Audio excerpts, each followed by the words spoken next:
Hi, this is Roger Conrad, editor of New World. Reinventing the Dow. Every so often, the components of the Dow Industrial Average, which is really comprised of the major companies in America, is changed. And in fact, we've seen changes roughly 8 times since the beginning of this century. So tremendous changes, and this shows also just how dynamic the American economy is. I think all too often in the investment world, and particularly with the big institutions that tend to run most of the money, there's this feeling that we can just buy the leaders here, we can shuffle around which is the most popular, take a look at the economic trends, and then we're going to do somehow well and generate some good returns.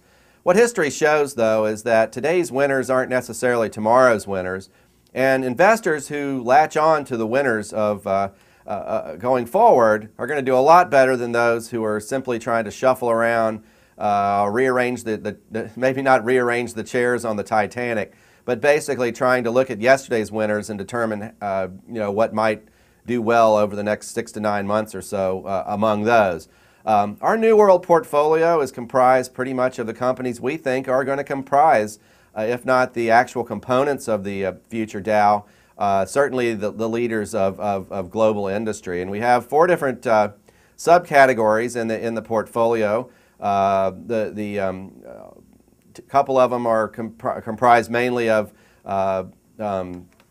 Beyond Our Borders, and Red, White, and Blue are comprised of companies abroad and in the United States that are large companies that are leaders of today, that are tacking basically and are able to become the leaders of tomorrow. And they're doing that by utilizing new technologies, by utilizing new systems, by really checking out their business, really taking a hard look at it and trying to figure out where it's going to be in 10 years. And they've all successfully put themselves in position to be leaders going forward. So these are companies, again, just to capture the trends and to capture tomorrow's Dow doesn't necessarily mean that you have to buy only small speculative companies. But and these companies, again, well positioned, moving forward in a very positive way.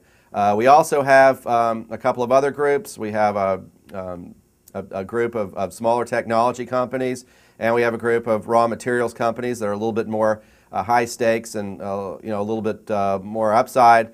All these things have done extremely well. Again, I invite everyone to check out the numbers on the website, and hopefully many of you have bought these things.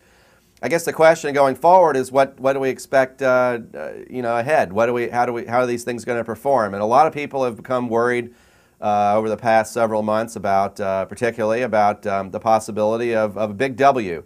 Basically, what that means is that for the economy and the market, we had a big downturn, the first leg of the W in last year, going into March. We had, starting in March, we had the first up leg of that big W. Now we're heading for the next down leg, which could take the Dow Industrials, and if you buy into that scenario, it could take the Dow Industrials down as far as 6,000. Could see about 600 on the S&P 500. Obviously, a very, very bad time to be in most stocks. But again, who's in the S&P? Who's in the Dow Industrials today?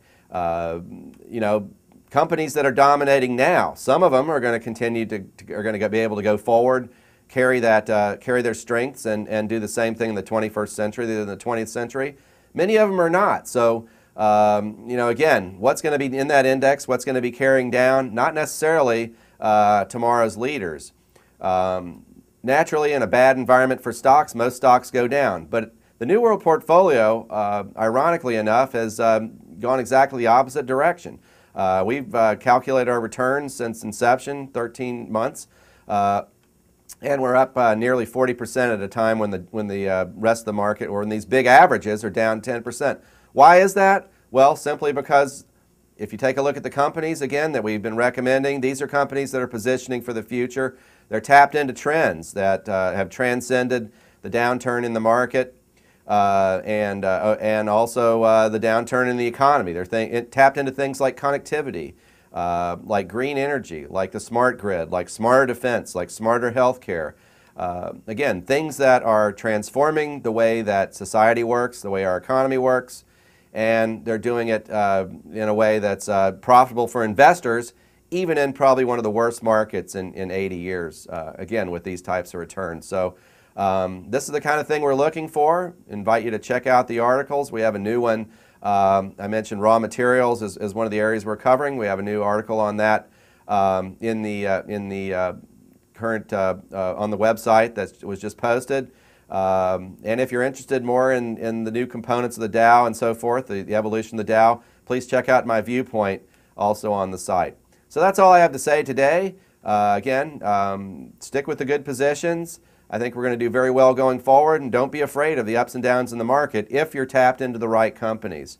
And if you're thinking for yourself, if you're picking your own companies, chances are you're going to do far better than someone who's just giving their money away to the institutions to invest for them. So thanks for tuning in. I look forward to speaking with you next time.